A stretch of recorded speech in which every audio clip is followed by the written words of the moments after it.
Welcome back to the Life in Black and White.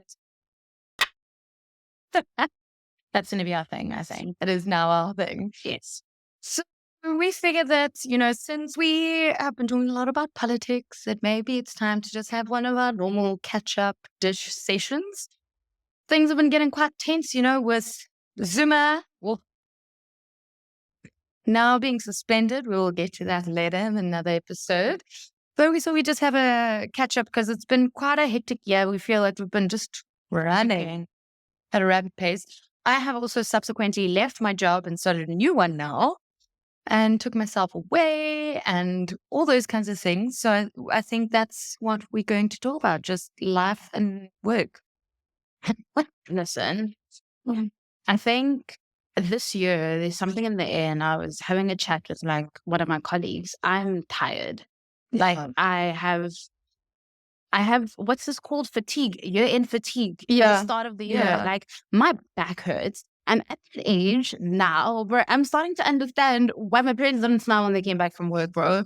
Why they were so annoyed. Life is tough. Life is hard, and they had kids. I have no kids. It's just me, myself, and I. I am the child, and I am the adult, and it's not nice. It is not fun. No.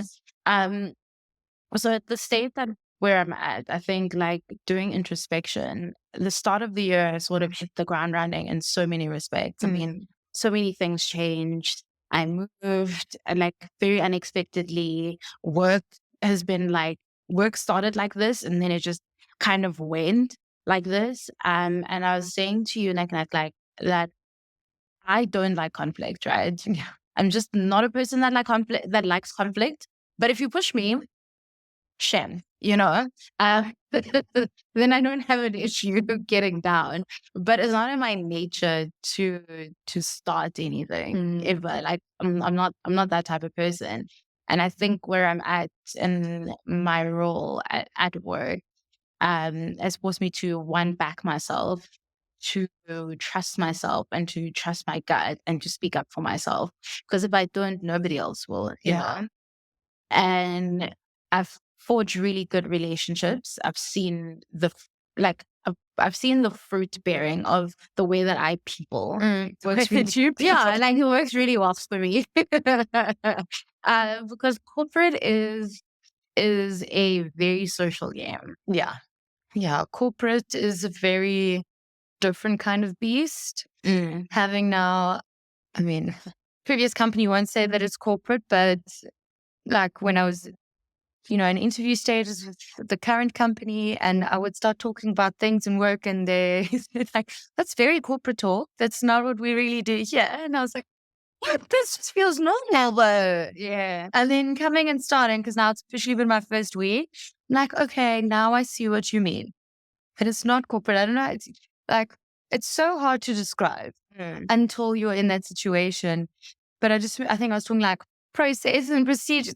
It's what we said in the last podcast. Tell me you're a corporate girlie without telling me you're a corporate girlie. What is your rollout plan? But I think that's most businesses anyway. But it's been quite a journey for me. But I will not. We can get into that just now. We can carry on with your check-in. No, bro. We actually haven't spoken about, because we haven't started this year off with our normal chat. So you and I, I know I do. I have words that are themes for the year. I don't like setting New Year's resolutions. And I learned that from you. Thank you. No, for reals. I don't like having resolutions because I feel like they're limiting in a way, because what if you surpass that or you get that, then what? You know what I mean? And if you have a theme in terms of what it is that you want, obviously still have goals, but a resolution means that's the end of it in a way. Because that's the resolution of something, you resolve something. So it's kind of like limiting, because also if you reach that goal, what more could you have done? So that's my whole notion also of Failure Club. I think I've spoken to you about Failure Club. So for those that don't know, Failure Club, I was at a Future Females event, and it just stuck with me ever since I went to that event. And it's basically you have a year to set a big, hairy, audacious goal. The whole point is it's meant to be so ludicrous and out there that you can't achieve it. But God damn it, you put that year and you do everything you can to try and get as close as possible to it. And it's amazing what you can achieve and the stories that have come out. But so you do like monthly check-ins, you get a crew. It started out in States, I think, and then they've globalized it a little bit. But there was a woman who was working in corporate, like in one of those Essentials or PwC or one of those things. And she was like top dog there. She always wanted to release a Christmas album, be the whole Mariah Carey vibes. And so she set this goal. She was like, oh, I want to be, have 1 million streams and release a song and all these things. She now has, it's like 5th or 6th Christmas album release. No way. She hit millions of downloads. Wow. She filmed in Times Square and she failed Failure Club because she should have aimed higher. Wow. That's mad. That's So very if you cool. achieve your goal, That's you very fail cool. because you should have been aiming higher. The whole point is that you're Wow. not meant to get it. Wow. That whole thing of shoot for the moon. And land in the stars. That's why what inspired me a lot with the podcast Tea with Nicky, why we talk about failure, because it's learning lessons and because like to set yourself these things and you're meant to fail. You know what I mean? Like it's learning. So that was where kind of also why the themes of the year as opposed to resolutions.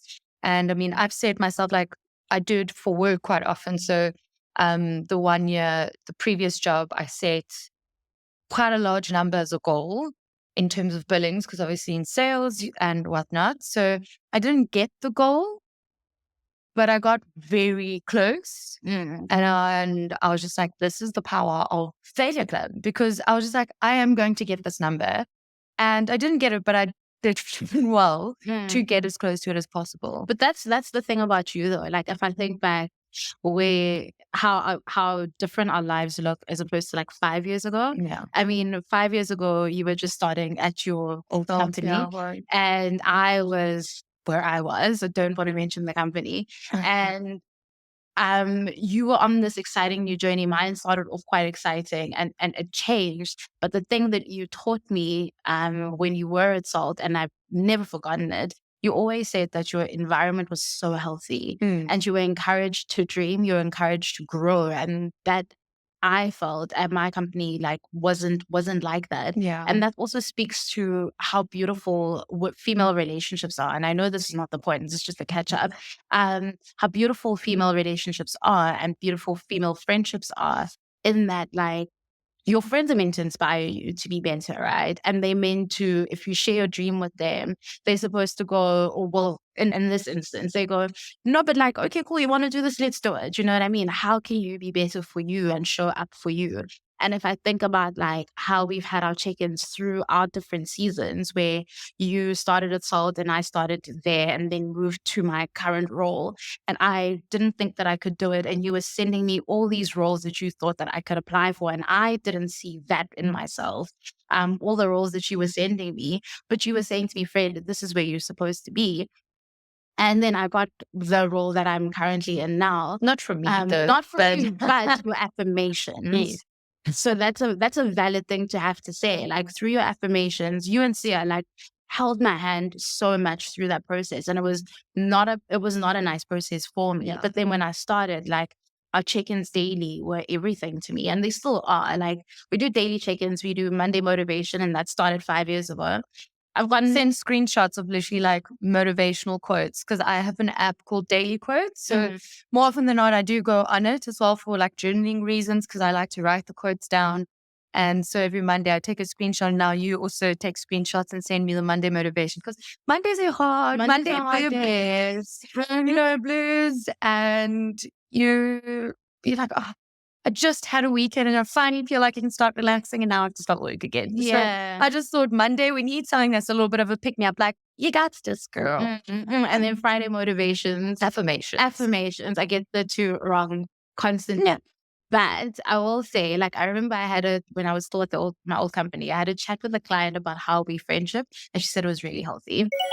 So, and I like that about us, and I like that about you. Like Nicky will never like let you rule. You know, it's like, okay, cool. Like let's keep it moving. So what is it that you want to do? How do you want to achieve it? You know, and I can confidently say, like, through the years and looking at both our journeys, it's so different now from where we started to where we're at. Like I had an audacious dream to lead a project, and a bit of more than I can chew. I remember you were telling me that. I'm like, oh, do it. You can. Like, go get it, girl. Yeah, that's it. I'll pick in the seat. That's it.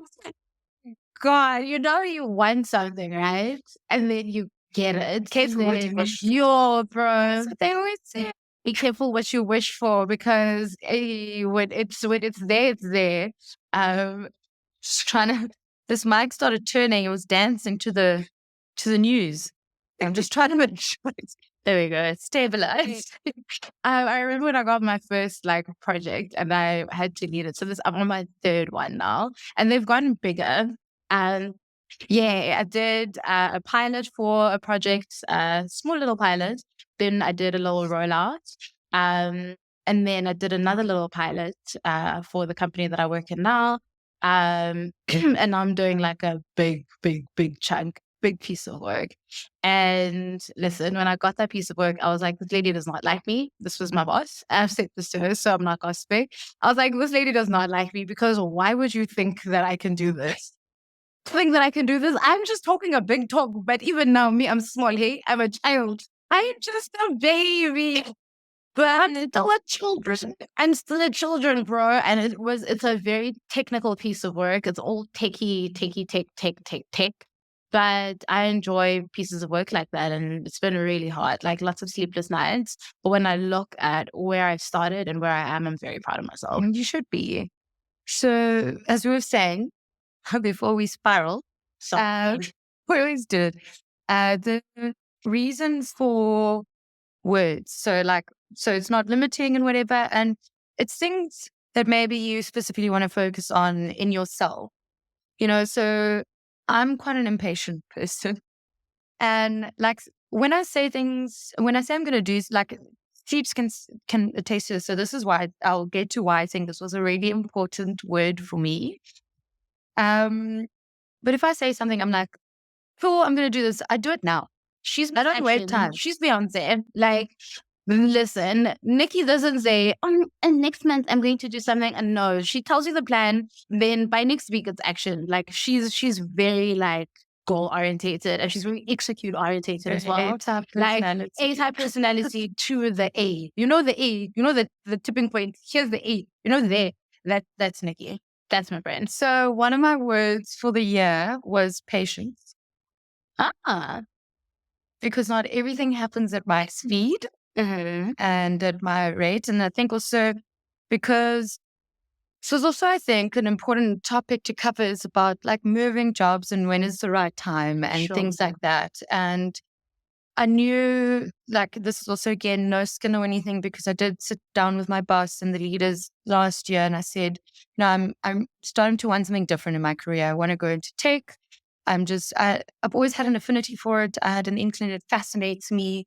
And really, I just wanted to build things and be like, I did that. It's maybe ego driven, but I was just like, I want to build stuff that's going to make a difference and make an impact, and people can interact with not that recruitment isn't impactful, but it's a different kind. And I wanted to still keep pushing my knowledge as well, because everything is tech nowadays. So the understanding. So we get our financial education from Matt. He's so good. Listen, bad at maths. I failed maths literacy. I'm not ashamed to admit this. I just don't have an inkling of desire to know anything about numbers. I just do not. My brain switches off, but sorry. As you were. But yeah, so I just wanted to keep learning and upskilling myself. And I was kind of in a techie role before I got into recruitment and wanted to go back there.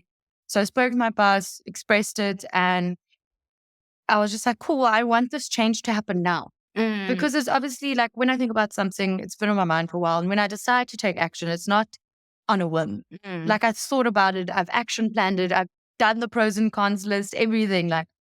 And she does an impact assessment, basically. She does a high level impact assessment for herself. And then she does a deployment plan for herself, right? And then she goes, how am I going to do this? Do you understand? She should be a change manager and she'd be really good at it. She'd just be a CEO now. So then, so just it came to me, it was on my mind for a while. Obviously spoke at the director of the South African company, and was trying to get involved in the tech side of things a little bit within the company because we had a tech team. Love those guys. Shout out if any of you watch it.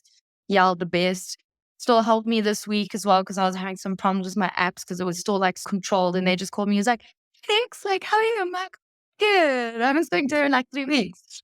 So, and obviously, the opportunity came. It wasn't exactly in terms of what I'd envisioned for myself, but also again, like Seep saying impact plan. I was like, cool, well, this is just a step in the multiple step plan that I have that'll get me to where I want to go. Because not everything is, that's why I was like, focus. And the other word was, sorry, patience. And the other word was focus. So I was like, cool, streamline what it is I want, but I have to be patient. Just steadfast, work for it and be patient and you'll get there. And so interviewed, left the company, super stoked, business development executive, Bluegrass Digital, like need to be boasting these kinds of things. So if you guys want to look me up. But it's been really amazing. It's been such a great first week, the onboarding, and I can already feel the difference. But leaving a job, even if you want to, it's like, it's hard. Even in a breakup, if you're the one doing the breaking up, doesn't mean that it's easy or that it's fine or that, it's water off a duck's back. I remember back in the day, like with my high school boyfriend when we broke up, I was so down for 2 weeks. I'd come home from varsity, get into bed, watch Vampire Diaries, and that was me. Like, so it's still hard, even though you might, it's like the right thing. And so I served my notice, and the last week was actually it was so hard to say in the first place to just sit down, and I was like so nervous. I remember feeling so jittery, but I was like, I know this is right. And so all I did was channel that energy. I was like, it's hard. And the loyalty thread in me was just like screaming, like, what are you doing? But that's the amazing thing about you, friend, is that like you are missloyal.com, bro. Like, listen, this is a Just a session about like boosting me up, just affirming me. Yes, I need to start doing the thing. No, but like, again, this is Nicky, okay? Like, she takes her word very seriously, and her word means everything. And like, if you don't want honesty, then you shouldn't be friends with her. Like, just vacate now. Because she'll tell you the truth as well. But there's a way in which you deliver the truth that I really like as well. It's always very tactful. But you're also very loyal. So I know how hard that conversation must have been for you. It was really tough. And then actually I had a really wonderful last week. And I know people think that might be a bit odd, but my last week was one of the highlights in my career. And the reason why I say that is not because, like, yes, my achievements are my highlights and things like that, but that last week, and it sounds morbid, but it felt like I was at my own funeral in a way. Oh, wow. So it was so special. And for any of those who watch the channel or anything like that, really thank you so much for making my last week so special. It felt like I was at my own funeral, but it was just really wholesome because, it's really hard to leave a place you're comfortable in. I was there nearly 5 years. I was comfortable. I was at a very high level. It was easy, in a way. Like, obviously it's not easy, but it was comfortable. And so that's what made it like easy. Because that had been your home, like, a lot of time at work. And they were with me through so much, like through my stepdad passing, through my rheumatoid arthritis, through me buying my first apartment, like all these incredible, amazing things. So it's a really hard goodbye. But it's not a goodbye. It's a see you later. I'm still going to keep in touch with these people. Like, it's not like I have fallen off the face of the earth. And that's what I kept saying. I was like, guys, just reach out to me. I'll be happy to go for a coffee. I'd love to still see all of you and hear things like, and I still want everyone to succeed. I want the company to succeed. It's not like sayonara, bitches. Like, it's not one of those at all. And it was for me with my last. See, very different experience. And it was so lovely. And just people who came up to me, pulled me for coffees, wanted to have a chat. And it was honestly the reasons why they were putting me for chats was literally just to say nice, affirming things. And that's why I said it felt like I was at my own funeral. Because you also don't know sometimes the impact that maybe you have on people until after. So even though like it wasn't entirely after, it was still semi-during, because it was my last week. But seeing, that Monday morning meeting, everyone was in tears. Megan, fuck you. You made us all cry. I knew you'd be the downfall of me. I said it in the meeting as well. So my boss was like, cool, it's Nikki's last Monday meeting. If anyone wants to say a couple of words, you can. And everyone started off So like, did you guys have weekly Monday meetings to start off the week? Mondays and Fridays. So we'd have a Monday morning meeting to like start the week, and then on Friday wrap, like to end it all. So yeah, it was in the Monday one, and everyone was saying really nice things. And then it came to Megan. And for those that don't know, Megan and I have been best friends since we were like 1 year old. So it's like it's family, like she's my sister, essentially. Everyone also thinks we all look either twins or sisters. You guys do look the same. We've been getting it our whole life. So now we had this incredible friendship going from 1 year old to working together. And a lot of people were so skeptical about it because they always say, like, don't work with your friends or your best friends because it'll put it in tension or on the line of things. And I remember Megs also did speak about this. And she's like, a lot of people doubted it, but Megs called me up and she was like, do you think you can do this? Because like, I'll accept either answer. And I said this, I was like, I am different when it comes to work. I was like, I am not the Nicky that you know, that you socialize with. When it comes to work, like a different mask is on and it's business Nicky, like it's work Nicky. And she's like, no, cool. Like, totally understand. Because I was like, look, I know how I am when I work. I was like, if I give you feedback and it comes across cold, it's not because I'm a bitch, because I want to be. I genuinely care about your like improvement. So I need to learn on my delivery. So this is a learning exercise for both of us. I need to learn how to be a leader and how to deliver messages, because maybe I could do it with you because you understand me, but with someone else, they might see it differently. So I was like, so I'm not cold or anything. I genuinely just want you to develop, and I'm just delivering feedback. It's like, don't read into it. Also, you will know if I'm upset or angry with you. Like, you will know. So Cool went into it, worked together for like 2.5 years. So she brought that up and she just said it's weird not talking to every day now. Like, we didn't do it before we started working together and it was fine. But now that we're like, actually, this was the best thing ever. So then Meg started crying, which made me start crying, which made so many other people start crying. So we were all crying, which was really cute. But now I'm like dragging on talking about this, but I know it was a good thing. It was that week also made it really hard to leave, but it also made it really hard and easy at the same time because I didn't realize how people saw me and the impact that I made. So it was really affirming and assuring because you know how I live. Like, I just want people to achieve greatness. I want them to achieve the best possible of their greatness that they can. And people seeing that and taking that in and then feeling like some kind of ways about me, it was just all that I could ask for. And then now I'm just literally going on about this. How was your experience between jobs and how you lived? Let's compare. It's too much about me now. Let's talk about you. Oh, excuse me. You deserve to unpack and feel the way that you feel. And also, you probably haven't reflected on it yet. So that's you also playing it back as well to yourself. I reflected that week, and then last week, why does this thing just keep falling? It likes you. Like cats, I've recently discovered. So I actually also wanted to talk about this, and because Seeps and I brought it up again last night when we were catching up. Personal time. So I know when I resigned, I was like, I need to go away with just me for like 2 nights. And I am someone who's always taken themselves away. I always take myself away. I take myself out on dates. Like, I love me time. I love being alone. We value me time in this friendship. Like, it is so important. And I went to this place called Bodhi Kaya. 12 out of 10 would recommend. It was so amazing. The energy there, the space, you're surrounded by nature. They've got it, like, and the value for money. It was meditation, yoga, food, all included. It was just really, really special. I blocked all my apps so I could have time for me. First day I arrived, I literally just unpacked my bag. Obviously, it has to be into the cupboards. And then took my Kindle, went into the garden, took my shoes off, and just sat in like the garden or meditation area. Or, I don't know what it was specifically. And just read for 2.5 hours. That's nice. It was just so wholesome. So during that time, like when I read a lot, I mean, I think a lot of people do this, is when you read, especially fictional stories, you kind of relate it back to yourself. You're like, how would I react in this situation or this. And so it was really nice because then I got to delve it into myself, the books that I was reading, which really reflected to me. And I know people, you might cringe or whatever, but I'm a romantasy slut. I love romantic fantasy. Got you hooked on it now as well. That's just very porn.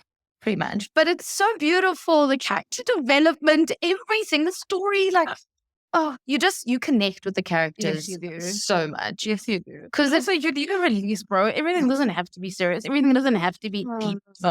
You know what? And so I was reading Lady of Darkness. You need to read it because I don't know. It became a sentimental book for me over this time because I really resonated with the character because, like I said, it's been a difficult past 2 years. So it's like sitting with myself and thinking, because last year I wasn't able to take myself away. Not that I wasn't able to, I didn't make the time for it. And this year it just really hit me. I was like, Paul, I need to prioritize this again. Like I let it slip and I could feel it. And I don't know, it was just like an awakening. And I hadn't, because also, even when I have personal time here, I've gotten quite lazy and I just sit at home and have my time. But like getting out and being away from the city and the noise and everyone and just being with me, it made me reflect on so much and so grateful for a lot of the relationships and friendships that I have in my life. And just what, like the past 2 years, like with losing Jeremy, there was a light that went out for me. And that's why Lady of Darkness, there was some darkness, but then luckily I met an amazing human being that really helped me keep me grounded. And I don't know, well, obviously I had all my friends. I'm trying not to get emotional here.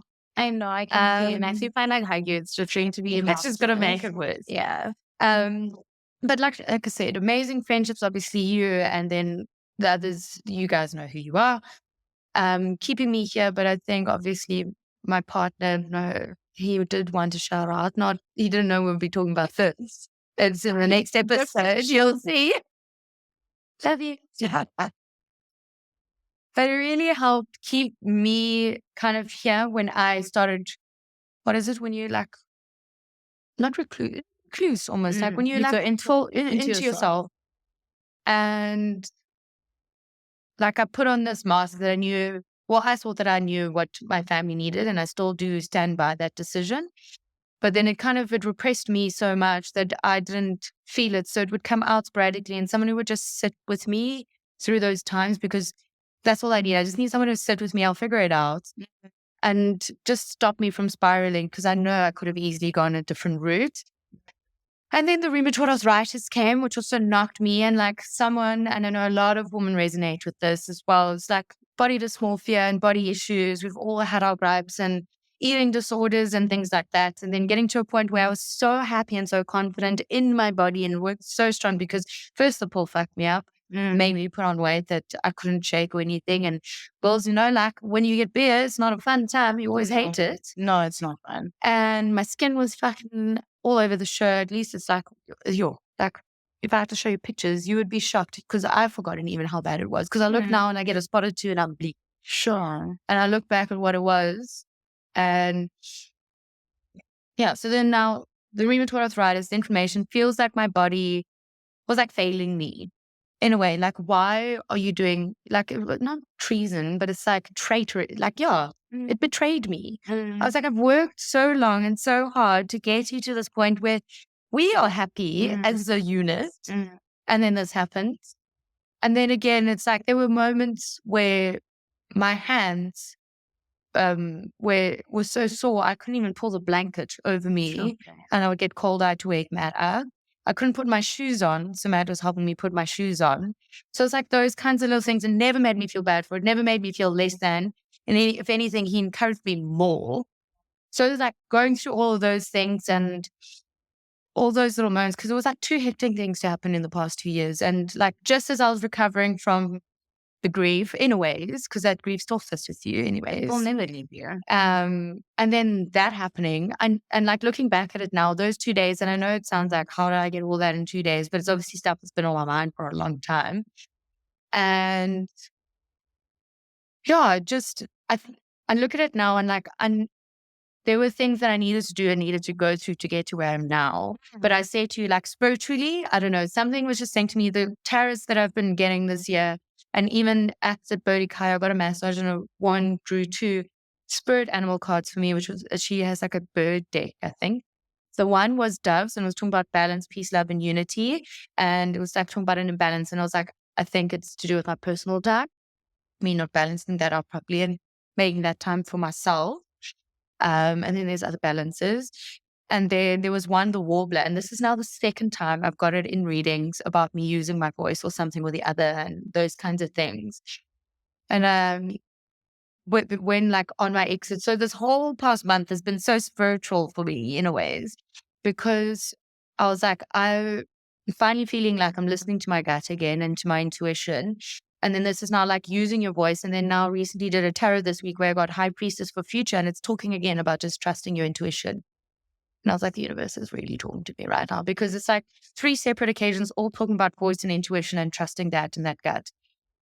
I was just like, I am on the right track, because this is where I'm meant to be going and what doing. Because like even on my first day of work, like driving to work, I was smiling, like walking into the office, I was like smiling in the lift. If luckily I was alone, depending on that to see me, they'd be like, what is like this chick maybe got lucky last night. Why is she smiling so much? I was just like, and like I am the main character in my own story in my life.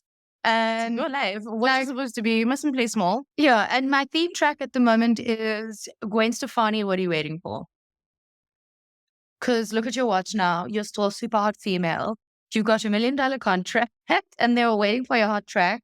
What are you waiting for? Mm. And then she also says in there, life is short, you're capable. I'm like, yes, queen, say the words. Say the words. And I was like, on my way is very kind. I'm like, oh, this is me. Like, this is my backtrack. Like, if this were a movie, this is me now. Like, on my way to getting what I want. I love that. I love that. I really love that. I think you should be really proud of yourself and like your journey. And man, you work bloody hard. Like you really put in the work and you put in the time to be your best self, like to show up as a good friend, as a good daughter, as a good partner, you know. Like I know that that means a lot to you and you action it. Or It's like not you just say, like my word is my pride. Like if I 100. say something, or if I give like, say, if I recommend something, I'm like, this is not just on a fluke recommendation. Like this has been investigated. But you're very good like that, and also just goes back to what I was saying earlier in that like having good sisters is so it's so good for your growth because you aspire for better through your friendships. Yeah. You know, like good balanced friendships are not about competition. It's about okay, so my friend has done X, and if you compare it to yourself, and I know they say comparison is the thief of joy or whatever. But there's good comparison as well if you want more for yourself. Yeah. You can model it in a similar way that works for you. Keep what works for you and like Yeah. discard what doesn't. Yeah. But I've found and seen through my female friendships that I've become a better person, you know, because I know for a fact that I don't have friends now. Because we all make blood. You don't have friends now. No, that was a comma. I don't have friends now in my space and like my core group of friends that if like where if anything is too big. Does that make sense? Like no, none of my dreams are too big, none of my insecurities are too big. If anything, like I realize that my friends are for me. Yeah. And they hold me, and I wouldn't be this version of myself had I not met you, had I not met Sia, had I not met Micheline, had I not met you, you know, had I not met Mel, I love her to pieces. And had I not met Sky, like it just, I would not be this version of Asisipo without that. Yeah. Because you see the things that you admire, you know, and you go, oh, sure, okay, well, I can be better here, you know, instead of being envious. And I That's like, the problem with some girl groups, I think. and we've had this Because- discussion also. Yeah, because I was actually thinking about it this week as well. It's like we always talk about female communities and girl communities and stuff, and like I'm a part of a few and like run clubs and things like that. But I feel like I don't. I am envious, and I will admit this, envious and a little like jealous, you know, a little bit green, because I have my close girlfriends. Yes, like you, Sash, like you guys know who you are, but I see these girls who will like have a girls' night during the week and where they'll just like go over to each other's houses and like have popcorn and movies. And I'm like, I would love to have that. But like all of you are also fucking far. Like Seeps lives down that way. Sasha's in Komiki. The other one's like in Constantia. Megan's in Pretoria. Like all of you are fucking all over the show. But okay, But you know what I mean? And it's like, finish your point. I have a but, suggestion. and so like get like a little bit, but yeah, and it's finding the communities within your area. But it's like, you are my people.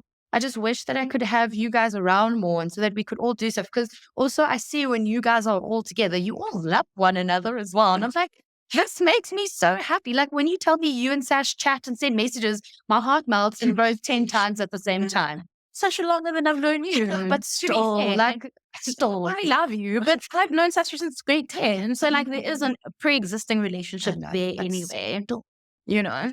still. Okay, fine. You guys But- communicate more because of me, don't lie. Fine, friend. Ever floats your boat. But the suggestion here is why don't you? If you want that, you know how, like, what's this? You want girls to have like a popcorn night or whatever. Yeah. Why don't we just get an Airbnb? Like once a year. Not go away. We Yes, have not into Then I was like 15 years of friendship longer. excuse me, it's longer. I know. I was just Get the facts first right. number. It is what 15 It's because it was 15 years. 2009, 15. I was We've 15. gone away once. No, we haven't. No, we haven't. We actually really haven't. But we could do like a girls' night like that, Like a girls' weekend. Where, I would yes, a honestly- whole girls' Sash and I weekend. have been talking about doing that for so long. Sash, I don't know if you're going to be watching this one specifically. I know you have watched some. Girls' Sash gets weekend. great feedback. She does. But girls' weekend, right? Okay. We'll figure out who else to invite. But this trio is 1000% happening. Yes, please. Yes, please. And then we can talk about how we share Nicky. Then we can have like a little discussion. But speaking of tarots and things like that, also now actually, now I'm jumping back to the earlier one. Because also on my way back from Bodhikaya, I was talking to you about the spirituality and my intuition and my guts and things like that. And what did you say to me after that response? When? This morning? Last week when I told you when I was on my way back and I was like, intuition, I feel like I'm back. I feel like I did lose myself along the ways, but like the girl's back now. We actually had this conversation. We had a similar conversation when you first started your soul journey, and you were super excited. You were so pregnant with optimism and like just expectation as well. And it was verbatim actually. I remember when you started your soul journey, you were like, okay, cool.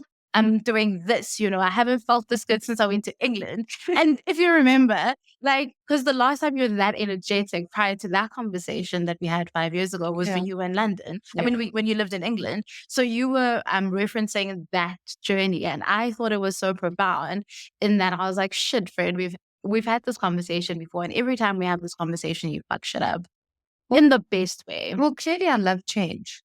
You do. I also just like, I hate being stagnant. You know what I mean? Like I have to be challenged and learn and all that kind of stuff. And I don't know, I love change. I love, that jack of all trades thing. It's always been one of my favorite sayings, the jack of all trades, master of none, but better to something Better of to some, be have tried or something like that. something to know of some. But I feel like this whole podcast has literally just been about me. No, it has not. First of all, she's allowed to talk. Two, you're allowed to unpack and reflect about yourself. That's healthy and that's important. Yeah. So we haven't seen each other in a while. Also feel like it's something that maybe other people could see and maybe resonate with. That's also wanted to share and obviously talk about it. I could very easily not. Yeah. But it's tough. It's hard leaving a job, especially a place that you do love. Like you said, for me, it was an amazing environment. They really cheered on my dreams. Like nothing was too big or too small. And it's just, unfortunately, like I would have stayed 100%. But it's not what I wanted for me anymore and where I wanted my career to go. And I wanted to get more entrenched in tech. And so it was just one of those things. And it's an amazing company. But so I understand, but then other people have different experiences like you with leaving your company. No, that was 1,000% toxic. And my bosses were not toxic. My bosses were very encouraging. I mean, I love that woman. I really do. Like she wanted me to grow. And when I told her I was leaving, she was so happy. But my reasons for leaving was the work culture, was the people. I was bullied a lot for the way that I sound. I was very For your coconut often. every single day. Like they literally would be like the coconut every day. It just really wasn't a nice experience. And also like coming from having been so surrounded by strong women, that are very encouraging, that want you to grow and do better, and to be in an environment where growth wasn't encouraged, where it was threatening, where Oh, they would intellect, always try and they're stay on your level. stay in your lane. You will be here. If you were a secretary, for example, right? Your aim in a business is to grow, and in a company is to grow. I know there are some people that don't want to, and that's fine. If you want to be a secretary until death, there's nothing wrong with that. But there are some of us who do want to grow, and who do want to change, and who do want more out of life. It wasn't encouraged. So if you had a secretary position when you started, you will have that position until you die. You want more, you will get bullied. And I just didn't like that. And how people communicated when they dissatisfaction with you was very shouty. And I think that's why I get so Yeah, you shut down. conflict. I shut down immediately. So But it was unnecessary yelling, I it was remember. unnecessary yelling. They used to slam doors in that building, man.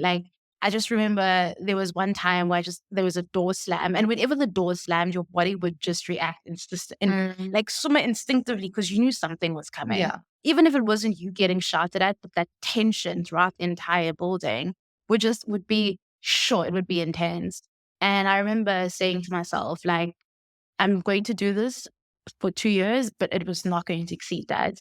I will know I won't do this, and I won't tolerate this disrespect either. I just didn't have a choice. And there's things that I needed to learn about myself while being there, because I wouldn't have met my boss now had I not. It was a door for me to hear, is how I took that journey. So that's what I was also getting is when you have the time to reflect, you look back at it now in hindsight, and you're I was meant to go through those things. I was learning, as shit as some of it was, I needed to go through these things so that I can be to where I am now and become who I'm meant to be. Who I'm meant to be. And I remember when I first onboarded at my current company, I remember saying to them, I don't trust any of you. You're so nice. This is so weird. How you give feedback is so weird. Why are you so kind? You're not shouting? Why are you not shouting? Why are you not shouting? It's weird. It was so intense, absolutely the pressure gets to people, and corporate environments by their nature are pressure filled, because you're meeting deadlines. And I wasn't in a corporate environment prior to that. It was retail, and I absolutely hated it. And I remember my first day there, the girls would come up to me and be like, "What are you doing here? You shouldn't be here, this is a place where your dreams come to die. This isn't a place for someone young like you. You're young. So you need to go and live. This is for when you have no other hope." Wow. And I remember that, and I've never forgotten That's it. a great way to start. I know. And I remember I phoned my mom, and I was like, I don't know if I made a mistake, but my body isn't doing the do. And I probably cried weekly.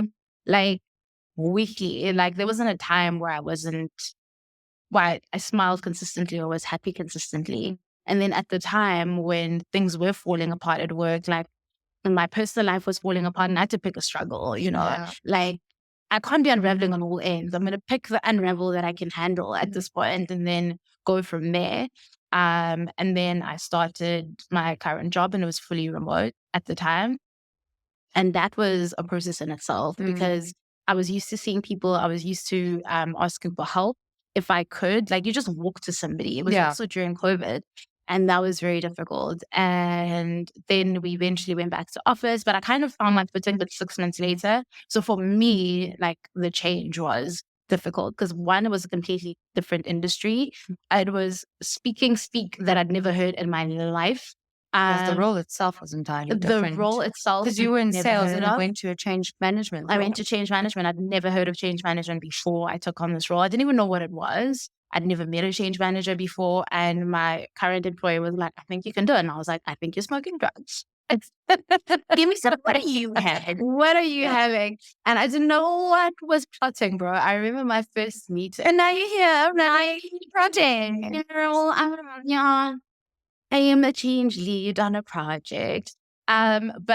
And that's been in the space of 3 years, and it's a really big project. And it started off with small things where I would do business processes, only because I write really well. And that's not to say hey, boastful, but it's the truth.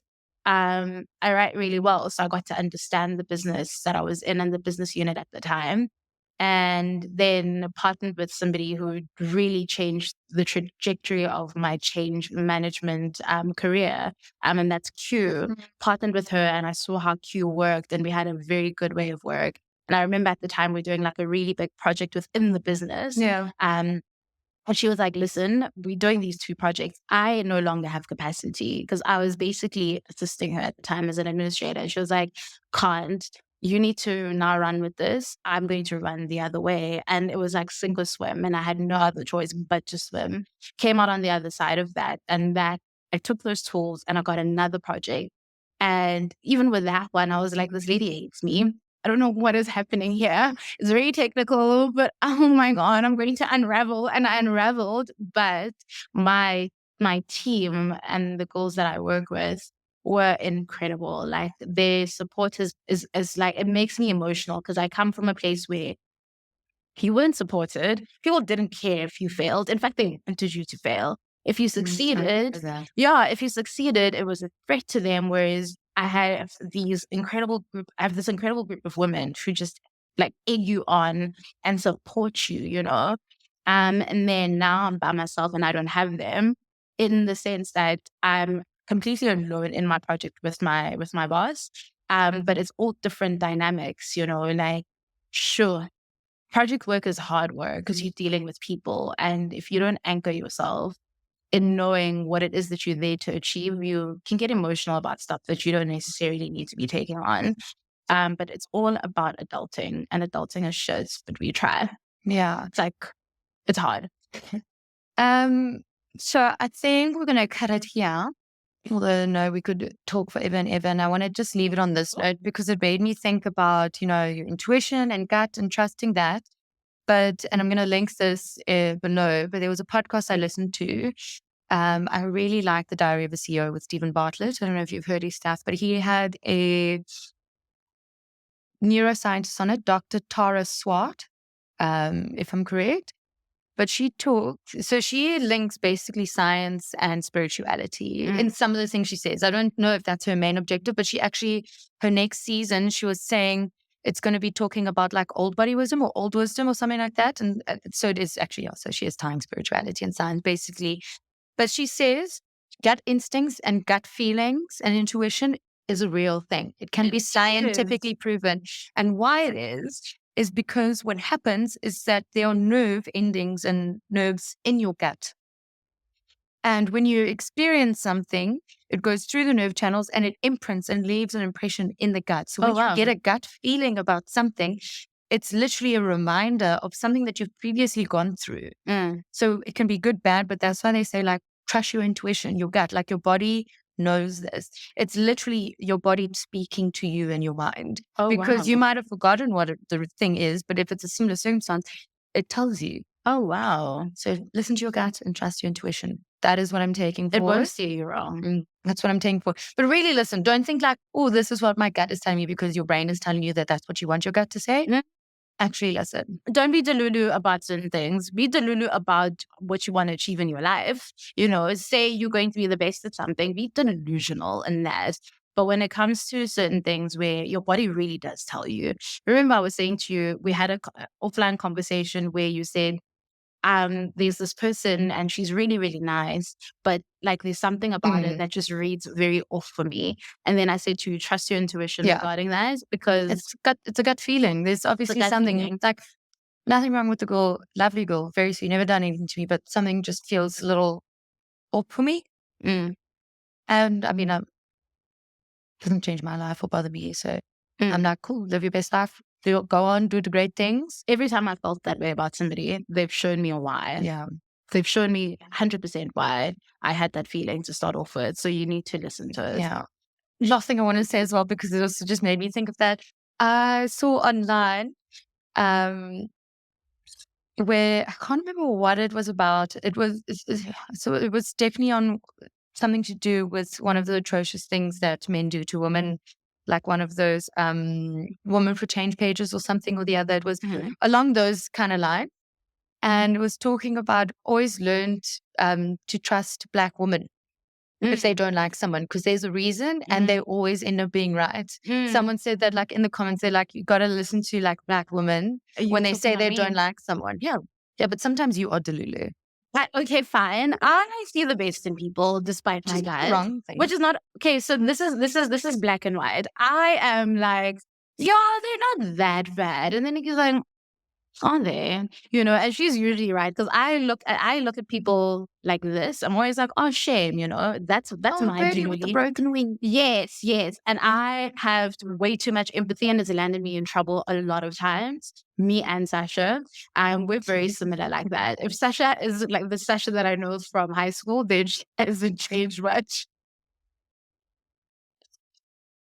But we have a similar personality trait. But it's such a beautiful trait to have, and it's such a strength. You just got to be sure with who gets to have that and see that and feel that. Yeah, because then now we cry to Nicky and we're like, this person hurt my feelings, like this bitch. And then she's like, well, I did tell you. You know? What happened?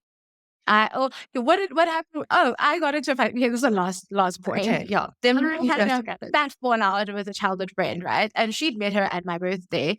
And when I fell out with this person, the fight was not cute, but like it needed to happen. And also, I don't like confrontation. So if I confront you about something, you must know that I have reached my wits' end now. And if I have to raise my voice, you must understand that there is no going back. I'm going to harm you.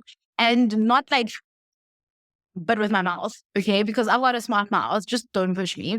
Anyway, explain the whole khadinta with her and then the fallout. And she goes, I never liked her. I always knew that something was off, but you just like to fix things.